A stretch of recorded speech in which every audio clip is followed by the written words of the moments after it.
I told you you were a mistake. Dad, you'll never be anything. We're losing him. Stabilize him. Hang in there, Dad. My name is Olivia Hale, and the night my father called me a failure, there were 12 people at the table, 3 half-empty wine glasses, a roast chicken growing cold in the middle of the dining room, and exactly 1 second of silence before my whole life split into a before and an after. It was Sunday.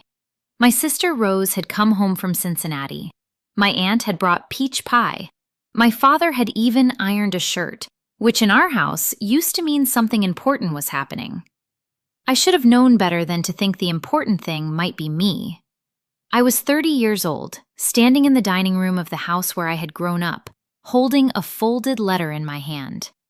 It was my acceptance into the county's advanced paramedic training program. I had worked for it for 2 years, through night shifts, missed holidays, unpaid overtime, grief, and a kind of loneliness I had stopped trying to explain to people who only respected dreams with big salaries attached.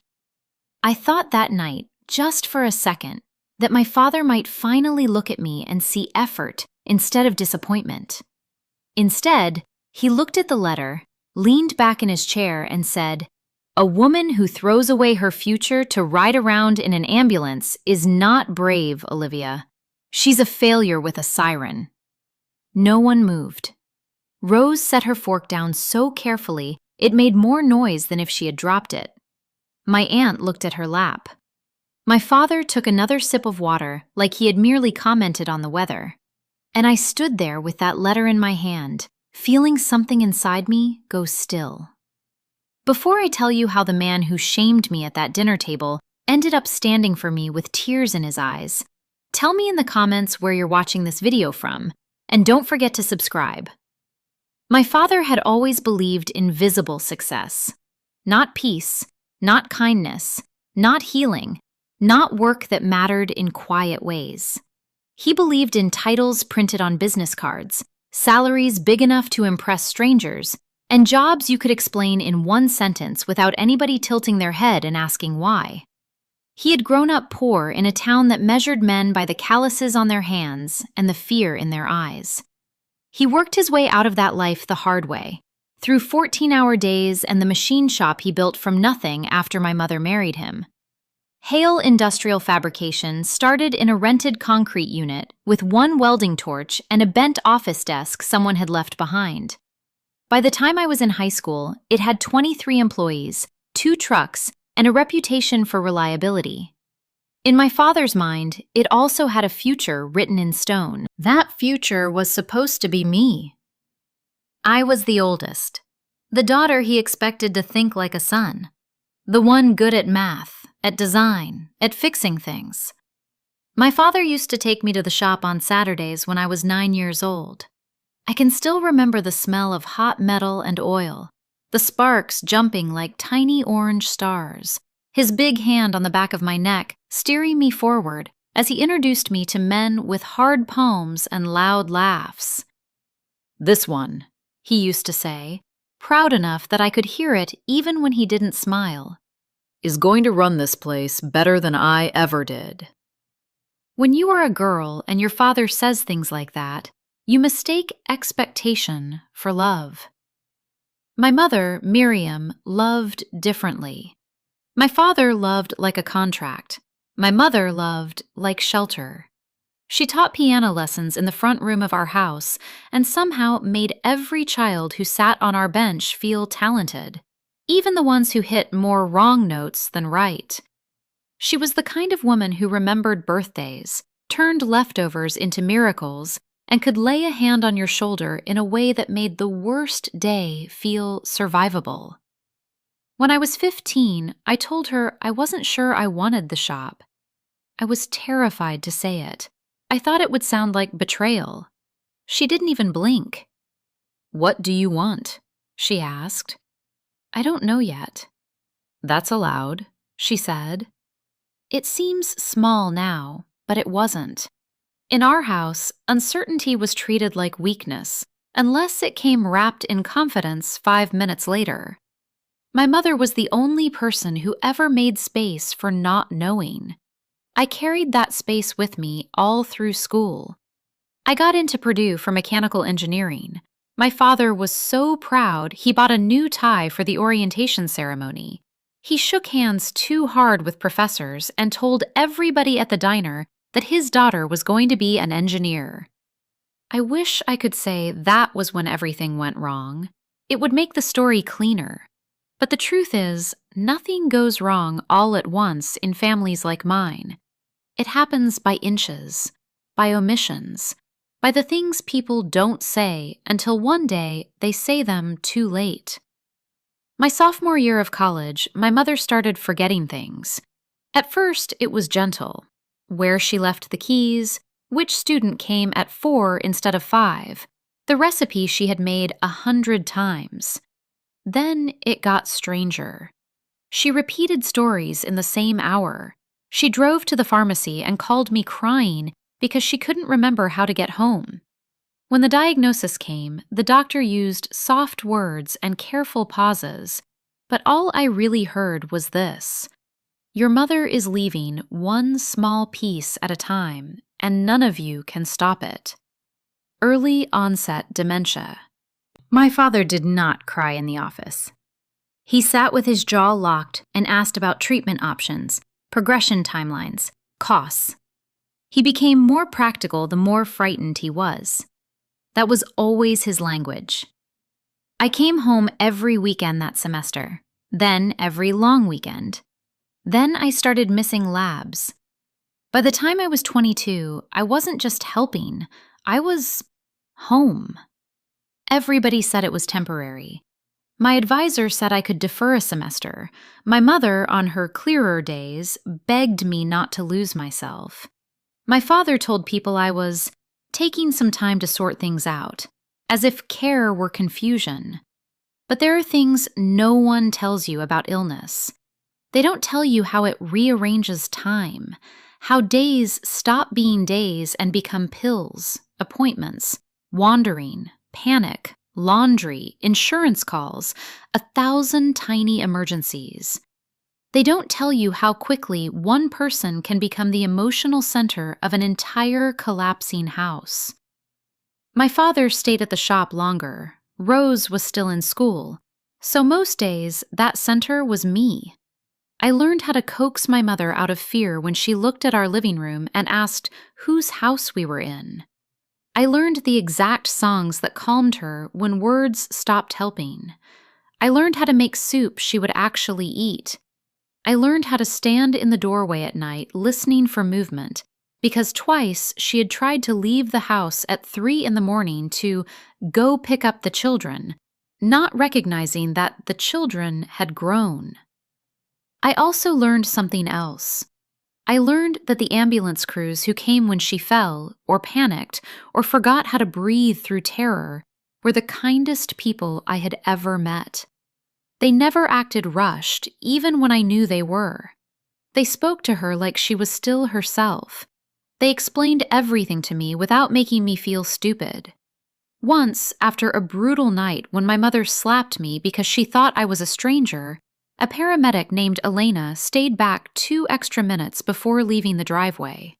She looked at me, really looked, and said, "You're doing the work nobody sees. Don't let anybody make you feel small for that." I don't think she knew what those words did to me. My mother died 2 years later on a gray March morning while rain touched the kitchen windows like fingertips. My father stood beside the hospital bed with both hands in his pockets and grief in his throat, but he did not say the things I think he meant to say. Maybe he didn't know how. Maybe he thought there would be time later. There is never as much later as people think. After the funeral, everyone brought casseroles and sympathy and left. The house became too quiet. My father went back to the shop after 6 days. Rose went back to school because my mother would have wanted that. And I stayed behind among the empty medicine bottles and blankets that still smelled like lavender lotion. Not because I had a plan, but because I didn't know how to stop being necessary. That was when the distance between my father and me hardened into something solid. He wanted me to go back to engineering, to pick up the path where it had broken. I couldn't. Not yet. I took a job at St. Catherine's Hospital as a patient transport aide. It wasn't glamorous. I moved people from imaging to surgery, from ICU to recovery, from one wing to another with quiet wheels and careful hands. But I liked the feeling of helping in moments that mattered. I liked being useful where fear lived. And when a position opened for emergency department technician training, I took it. My father called it a phase, then a waste. Then, over time, he stopped calling it anything at all, which somehow hurt more. Still, I kept going. I worked nights. I took prerequisite courses during the day. I slept in pieces. I drank bad coffee and memorized medication protocols at bus stops. I saved every dollar I could. When other people my age were posting engagement photos and promotions and house keys online, I was learning how to read oxygen saturation on 2 hours of sleep. And somewhere in that life, purpose found me. Not the shiny kind, the real kind. The kind built at 3:17 a.m. when a frightened man reaches for your wrist on the way to CT and says thank you like he means it with his whole soul. The kind that lives in steadiness. The kind my father had never respected because it didn't sound impressive over dinner. Which brings me back to that night, the acceptance letter in my hand, Rose blinking too fast, my aunt pretending not to hear, my father sitting at the head of the table like judgment had taken human form. He didn't stop with the first sentence. That would have been mercy. "You had the grades," he said. "You had the chance.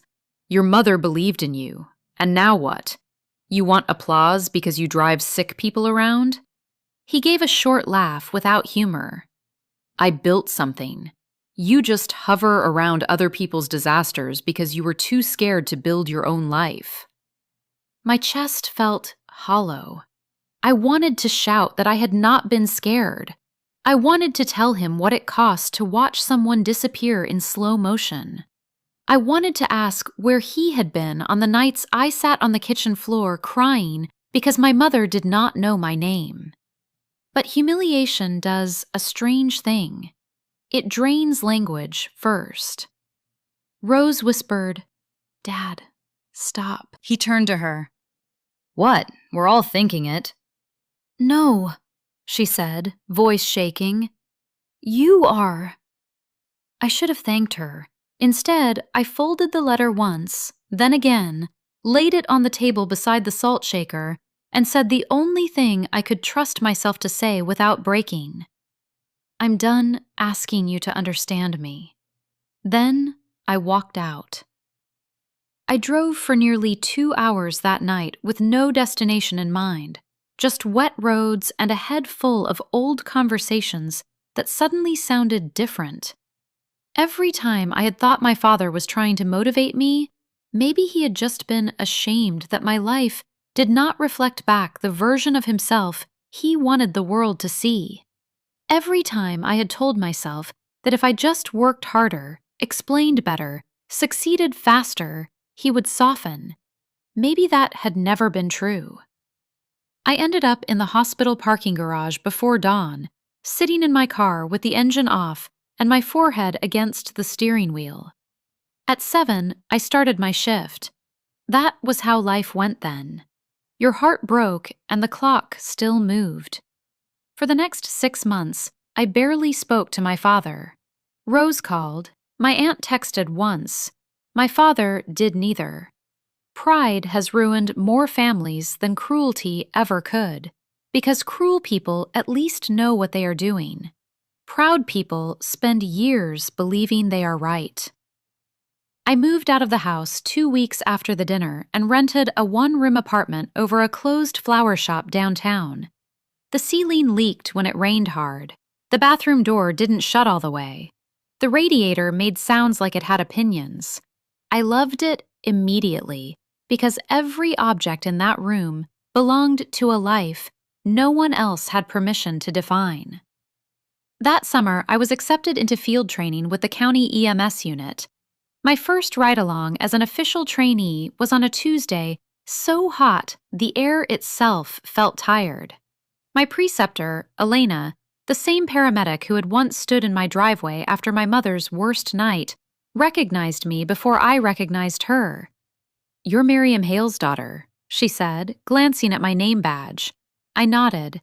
She studied my face for half a second and then smiled, not with pity, but with recognition. "I wondered what would become of you." "I'm still wondering," I said. "No," she replied, handing me a pair of gloves. "You're not. That's why you're here." There are moments in life when the right person says the right sentence at the exact hour your spirit would have broken without it. I have never forgotten that one. Training was brutal, not in the dramatic television way, in the real way, in the repeatable, exhausting, make noise in your bones way. We lifted patients twice our size down narrow stairwells. We worked wrecks in rain so cold it numbed our fingers through gloves. We stood in kitchens that smelled like burned toast and fear. We comforted children on curbsides and talked lonely men into opening doors and watched life leave rooms too quickly and sometimes too slowly. I made mistakes. I learned. I went home smelling like antiseptic and diesel and stress. And for the first time since my mother died, I was tired in a way that felt honest, not empty, useful. One night, near the end of training, we responded to a call for chest pain at a small duplex near the river. The patient was an elderly widow named June Bell. Her blood pressure was high, her pulse irregular, her face pale with pain. As Elena attached leads and radioed ahead, I held Mrs. Bell's hand because she kept reaching for something steady. In the ambulance, between grimaces, she asked if I had children. "No," I said. "Husband?" "No." She looked at me with watery blue eyes. "Then who tells you you're doing a good job?" I laughed a little because I thought she was joking. She wasn't. When I didn't answer, she squeezed my fingers with surprising strength and said, "That's all right. Sometimes life makes you become your own witness." That line stayed with me, maybe because I needed it. Maybe because, deep down, I knew that if I kept waiting for my father to approve my life, I would die still introducing myself through someone else's disappointment. By autumn, I passed my practicals. By winter, I was working under supervision on active county crews. The first time I signed my name on a patient report as lead attendant, my hands shook. I almost called my father. I didn't. Rose and I met for coffee instead. She read the badge clipped to my jacket and burst into tears right there in the diner. "I'm so proud of you," she said. I laughed because people were staring. "You're making this weird." "I don't care," she wiped her eyes angrily. "Someone should have said it a long time ago." I wish I could say that healed something. It helped, but some wounds aren't about being unloved. They're about being unseen by the one person whose seeing would have changed the architecture of your whole life. Around that same time, I learned something Rose had been trying to hide from me. The shop was struggling. Not catastrophically, not yet, but enough. Supply contracts had tightened. 2 commercial clients were late on payment. One of the newer CNC machines my father had financed was causing problems. He was trying to carry too much at once, the way people like him always do when they confuse control with survival. "Don't go fix it," Rose warned me over coffee. "He won't hear it as kindness." "I'm not trying to fix him." "No," she said softly. "That's what scares me." Because she knew me. The truth is, I still loved my father. That was the worst part. Even after the dinner. Even after the years of dismissal. Even after learning that some people can stand right beside your pain and still only care how it makes them look. I still loved him in the bruised, stubborn way children love the people who first taught them what safety might feel like before they also taught them fear. Love does not disappear just because it becomes painful. It just changes shape. December came with ice. January came with debt collectors calling the shop office more often. February came with silence. Then March came back around, and with it, the kind of storm our town talks about for years after. A late-season system rolled across western Ohio with freezing rain, violent wind, and a pressure drop that made the whole county feel charged. Power lines snapped, roads glazed. Dispatch lit up before sunset and didn't slow down for 12 straight hours. That night, I was on Medic 4 with Elena. We ran a rollover near the interstate, a diabetic collapse at a gas station, a chimney fire with smoke inhalation. At 11:42 p.m., just as I sat back in the jump seat trying to finish half a protein bar, the radio cracked with a tone that changed Elena's face immediately. Multiple casualties, structural compromise, Hawthorne Events Hall, possible gas explosion following storm damage. Hawthorne Hall was an old brick building downtown, renovated from a textile warehouse into one of those exposed beam event spaces people rented for charity dinners and wedding receptions. It sat 3 blocks from the square, and that night, I remembered in a cold flash the Chamber of Commerce winter banquet was being held there. My father had mentioned it months earlier. So had Rose. I dropped the protein bar. Elena looked at me once, sharply.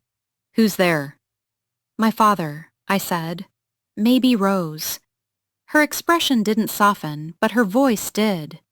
"Then breathe now, Hale. You don't get to fall apart until later."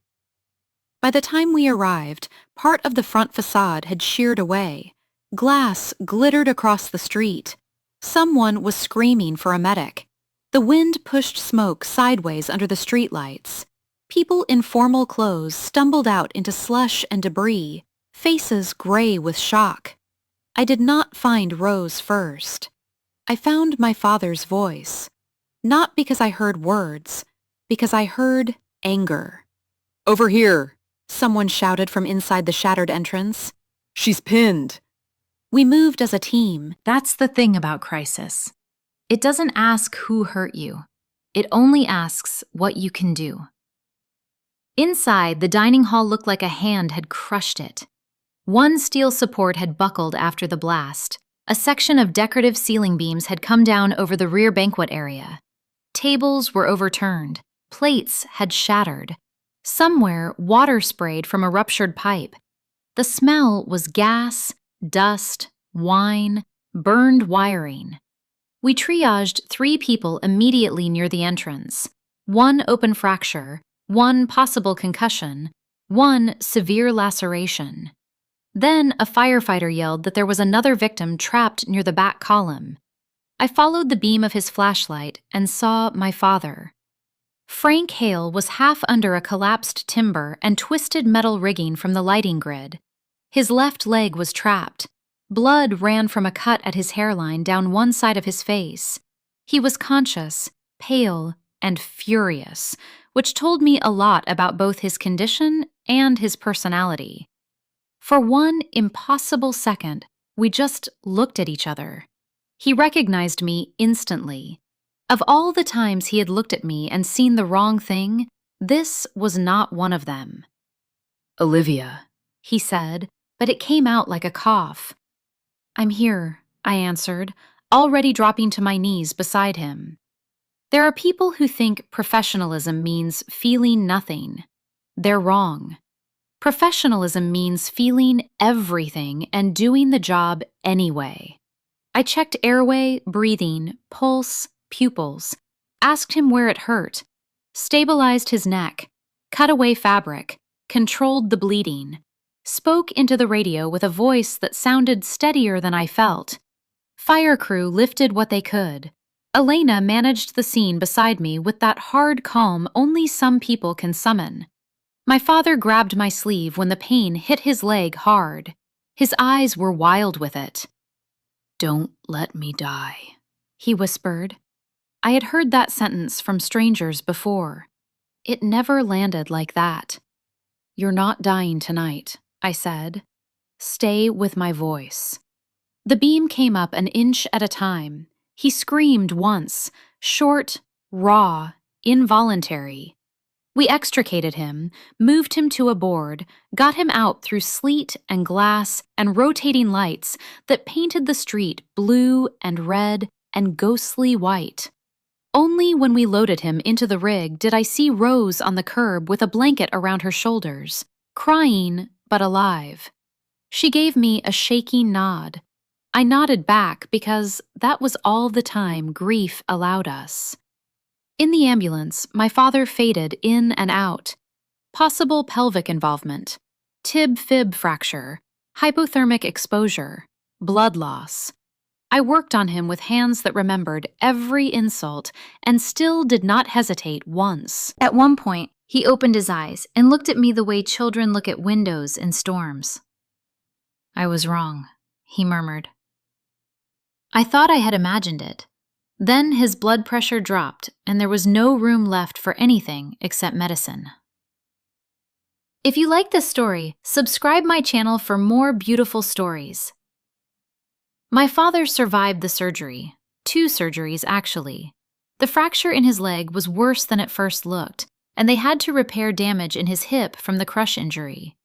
He spent 3 days in ICU and another 9 on the trauma floor before being transferred to inpatient rehab. I did not visit right away. People like to imagine that dramatic moments heal everything. They don't. Rescue is not forgiveness. Saving someone's life does not erase what they did with your heart before they needed your hands. Rose called on the 2nd day. "He keeps asking if you're coming." "I'm working." "Olivia." I stared at the vending machine in the staff lounge and felt suddenly exhausted down to the bone. "Rose, I'm glad he's alive. I mean that. But I can't walk into that room and pretend the last 10 years didn't happen just because disaster made him emotional." She was quiet for a second. "I know," she said. "I'm not asking you to pretend. I'm asking you not to disappear." That was harder, because disappearing had always been my best defense. A week later, after a shift that left me too tired to argue with myself, I went. He looked smaller in the hospital bed. I don't mean physically, though that too. I mean the invisible architecture of him had changed. My father had spent my whole life seeming immovable. He was the wall, the verdict, the temperature of every room he entered. Seeing him in a pale gown with one arm bruised from IV lines and a walker parked beside the bed felt like watching a mountain admit weather existed. He was awake when I stepped in.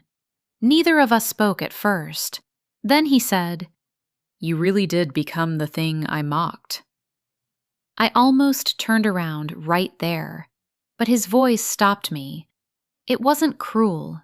It was ashamed. "I did," I said. He looked at his hands. "And you were the one who kept me alive." That was my job. He gave a bitter half-smile. "You always did hide mercy inside practical words." That line hit me harder than the dinner insult ever had, because it proved he had seen things about me all along. He had just refused to honor them. I sat down, but not close. He tried twice to say something and failed. Finally, he took a breath and said, "I owe you an apology." "Yes," I said, before I could stop myself. His eyes flipped to mine, then away again. I don't think anyone had spoken to him that directly in years. "I thought," he said slowly, "if I pushed hard enough, you'd come back to what I understood. The shop, engineering, something solid." He swallowed. "Your mother used to say I only trusted things I could measure." She was right. A shadow of pain moved across his face. She usually was. That almost made me smile. Almost. He nodded toward the door. Rose told me about the training, the exams, the hours. She said you never missed a shift, even after... He trailed off. I didn't know. I wanted to ask how he didn't know. How a father does not know the shape of his daughter's life unless it looks like his own reflection. But I was too tired for rage that day. So no now, I said. Then I stood to leave. Olivia. I stopped. His voice cracked on my name in a way I had never heard before. I was proud of you in that ambulance. It should have felt like victory. Instead, it felt late, necessary, real, but late. I nodded once and walked out before he could see my eyes. Over the next month, something slow and awkward began. Not healing, not yet. Contact. Rose would text me updates from rehab, then my father started texting them himself. First, practical things. Insurance questions, whether I knew a good contractor to assess the storm damage at Hawthorne Hall, whether Rose had mentioned where she put the spare key to his office. Then, gradually, less practical things. He asked what shifts I worked. He asked if paramedic school got easier after the first year. He asked once, "Did your mother know you were this good under pressure?" I stared at that message for a long time before replying, "She's the reason I am." He answered almost immediately, "I know." There are apologies that come in speeches and apologies that come in the slow dismantling of pride. My father was not a speech man. He was a man learning, badly and late, that love requires witness. About 3 weeks into rehab, Rose asked me to come by the house. "I found something," she said. In my mother's old cedar chest, beneath winter quilts and sheet music and a stack of recipe cards written in her round handwriting, Rose had discovered a small leather notebook. It wasn't a diary exactly, more like an account of expenses during the last year of her illness. Copays, medication changes, fuel for specialist trips, home modifications, caregiver supplies, insurance never reimbursed. Tucked between those pages was an envelope with my father's name on it in my mother's handwriting. Rose had not opened it. Neither had I. We took it to the rehab center. My father held it for a long time before tearing the edge. I watched his face change as he read. Then he read it again. Finally, he handed it to me. The letter was short. "Frank, if you are reading this, then I am gone, and some truths have probably already started changing shape in my absence. So let me make one thing plain while I still can. Olivia did not step away from her future. She stepped toward this family when we needed her most. She gave up school without complaint. She gave up sleep, money, youth, certainty, and more private grief than either of us ever learned how to help her carry. If someday you are tempted to call her lost because her life does not resemble yours, remember this. When I was afraid, it was our daughter who made this house feel safe. Do not punish her for loving in a way you do not understand. Miriam." No one spoke for several seconds after I finished. My father looked wrecked. Not performatively, not theatrically. Just ruined in the honest way truth ruins people who finally stop defending themselves against it. "There's more," Rose said quietly, and set the notebook in his lap. The pages after the letter showed every payment my mother tracked during the year things were worst. And at the back, tucked into the binding, were 2 receipts. The first was for my old truck, a 1972 Ford F-100 my grandfather and I had rebuilt together when I was 16. It was the only object my father and I had ever loved in exactly the same way.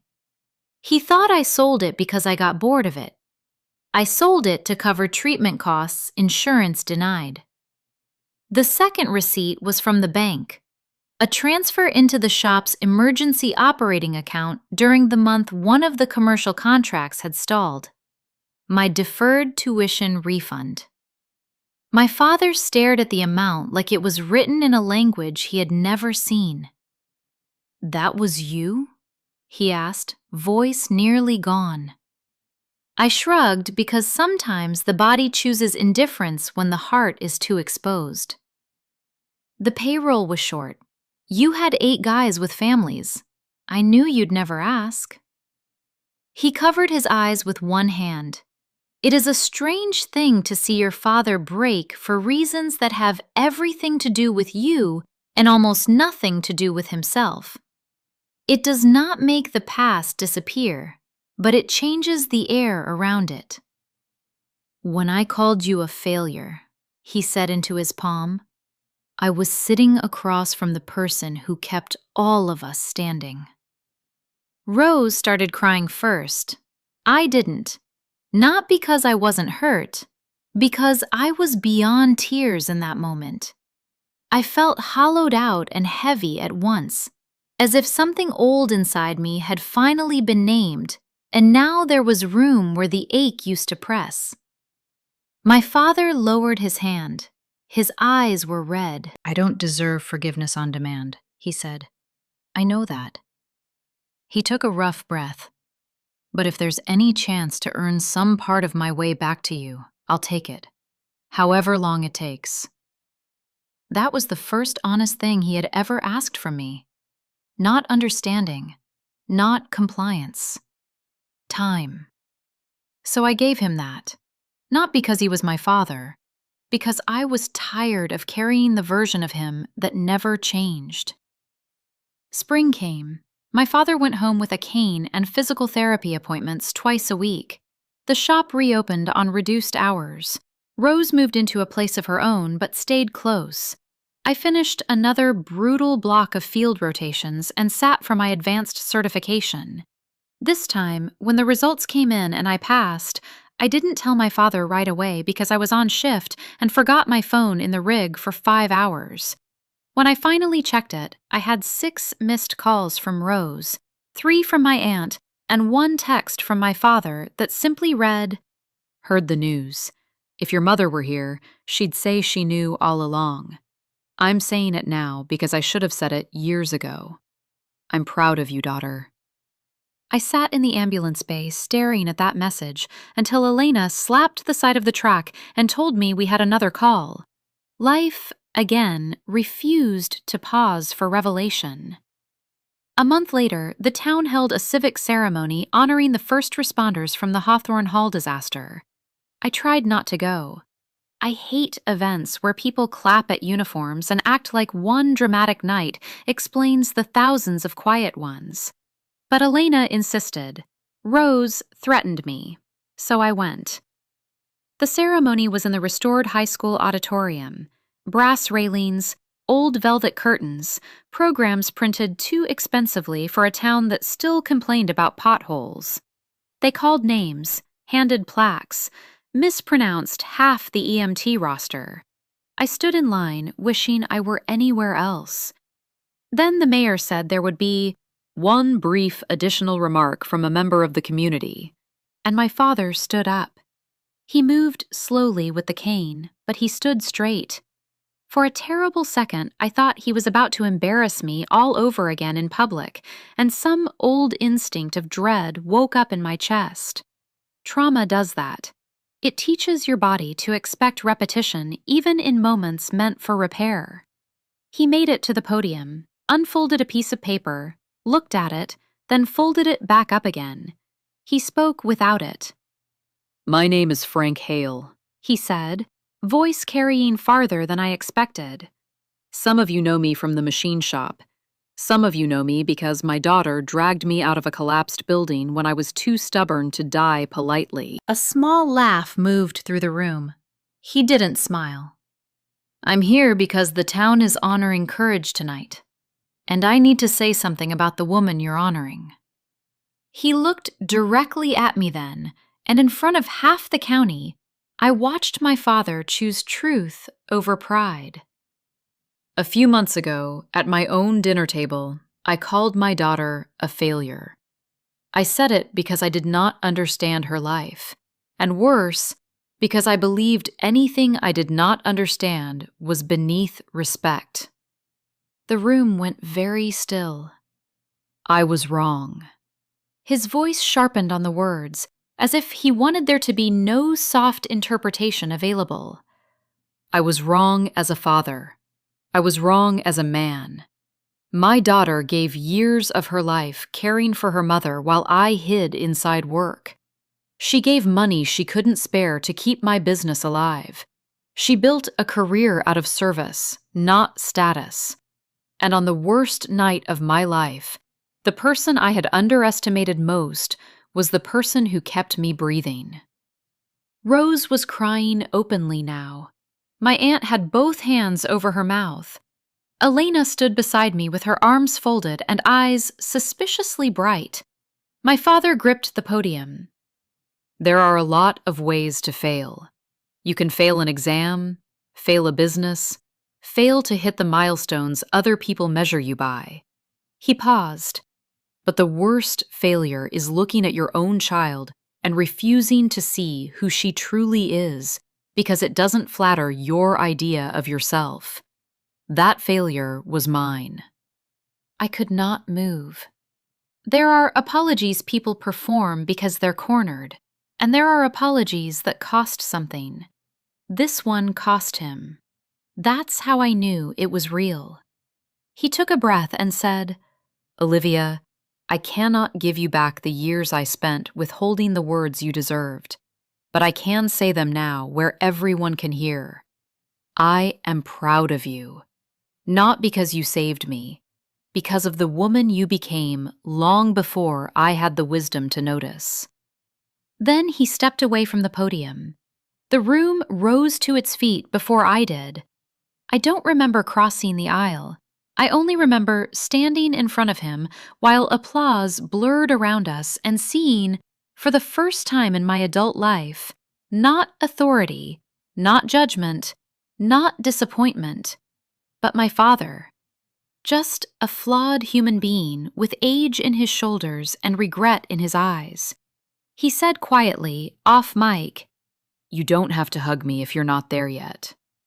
I laughed through tears I had not agreed to shed. That might be the smartest thing you've ever said. Then I hugged him anyway. He held on like a man who had nearly lost more than one life in that building. People later told me it was beautiful. That word never feels large enough for anything built from damage. What it was really was honest. And honesty, when it comes late, can still save what pride has starved. After that, nothing turned magically perfect. Let me say that clearly, because stories like this are often ruined by pretending one apology rewrites an entire childhood. It doesn't. My father and I still had years behind us that would never become harmless. There were habits of silence between us. There were reflexes I still carried. The urge to minimize my wins, to expect criticism first, to leave rooms emotionally before anyone could dismiss me from them. Healing did not arrive all at once because a microphone and a public confession made a good ending. Healing came in smaller things. In my father asking about my shifts and actually listening to the answers. In him learning the names of medications because he wanted to understand the work. In him bringing coffee to the station one freezing morning and awkwardly pretending he had just been in the area, even though the station was 20 minutes from the shop, and we both knew he had driven there on purpose. In him once telling one of his suppliers, within my hearing, "My daughter's a paramedic," with so much uncomplicated pride, it nearly undid me more than the speech had. It came in the first time he visited my apartment above the old flower shop, and did not comment on the peeling paint or the tiny kitchen, or the fact that my furniture all came from thrift stores and one church rummage sale. He just looked around and said, "It feels like you." It came in the way he began to say my mother's name again. That may have mattered most. Grief had made him hard. Shame had made him harder. But truth gave him somewhere to put both besides anger. One evening in late summer, after a long shift, I stopped by the house to help him move some boxes in the garage. The sunset was low and coppery.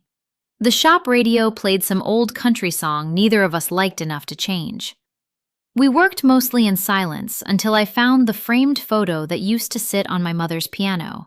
Her laughing at something outside the camera, hair caught by wind, hand over her mouth. My father took it from me carefully. I used to think, he said, still looking at the frame, that if I admitted how much losing her broke me, everything else would collapse too. I leaned against the workbench. So you picked the thing you could control? He nodded once. And then I tried to control everybody else. There it was. Not polished, not strategic, just true. I hated that you were better at the part I couldn't do, he said. The staying, the tenderness. It made me feel like I was already failing her before she was even gone. That confession rearranged something in me. Not enough to excuse him, enough to understand him.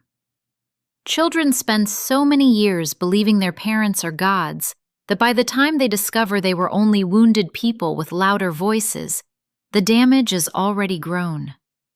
But understanding is different from surrender. It lets you set boundaries without turning your own heart to stone. I needed you to be my father, I said, not a competitor. His face folded in on itself for a second. I know. We stood there a while longer in the garage, smelling of dust and machine oil and old summers. Then he put the photo on the bench between us and said, I'm trying, Olivia. I know, I answered. And for once, I did. That fall, I was invited to speak to a graduating class of emergency medical trainees. Elena said it meant I was getting old. Rose said it meant I finally looked respectable. My father asked what he should wear. What? To the ceremony, he said. Your aunt's coming too. Rose already told me I'm not allowed to embarrass anyone. I laughed so hard I had to sit down. At the ceremony, I spoke about fear. Not dramatic fear, daily fear. The kind young medics carry into their first apartment collapse, their first overdose reversal, their first pediatric call. I told them skill matters, so does speed, so does knowledge.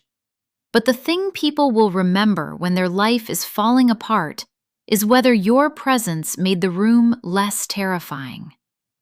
Competence saves bodies, I said. Calm saves trust.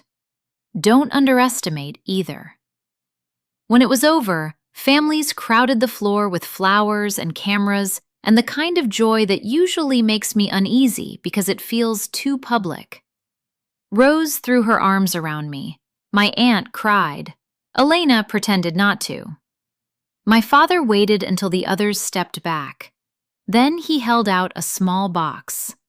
Inside was a set of keys, not to a car, to my grandfather's truck. I looked up so fast my vision blurred. I found it, he said, voice rough. Took months.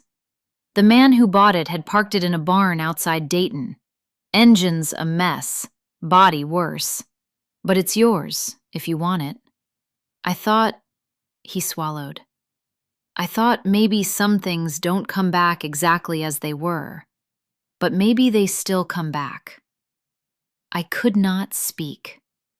That truck had been the closest thing my father and I ever had to a shared language when I was young. Summer evenings sanding rust, winter Saturdays arguing about carburetors, my grandfather laughing at both of us. I had sold it to hold the house together while everything else fell apart, and never once let myself grieve it properly because there had always been more urgent losses. You didn't have to do this, I whispered. Yes, he said. I did. Some gifts are objects, Some are apologies in metal form. I hugged him so hard he made an offended noise about his ribs, and Rose laughed through fresh tears. And for the first time in years, family did not feel like a battlefield I had survived by accident. It felt like something damaged and unfinished, and worth the labor of rebuilding carefully. That winter, my father came by the station around Christmas with a tray of sandwiches for the crew. Not store-bought, homemade, badly wrapped, unevenly cut, which is how everyone knew immediately that he had made them himself. Elena took one bite, raised an eyebrow, and said, "Your dad trying to win redemption points?" "He's trying," I said. She nodded. "Good." Then she looked at me in that direct way of hers and added, "Make sure he earns them because he should, not because some part of you still thinks being needed is the same as being loved." That woman has never once let me get sentimental enough to lie to myself, so I didn't. My father and I built something better because it had truth in it, not because blood automatically deserves access. He had to change, repeatedly, quietly, without applause, and I had to stop measuring my worth by how quickly he improved. That may be the real lesson in all this. Not that one day the people who hurt you will wake up transformed. Some won't. Some never do. The lesson is that your life cannot wait in the hallway of their approval. If they come around, let it be because they walked the distance, not because you shrank yourself to make it easier for them.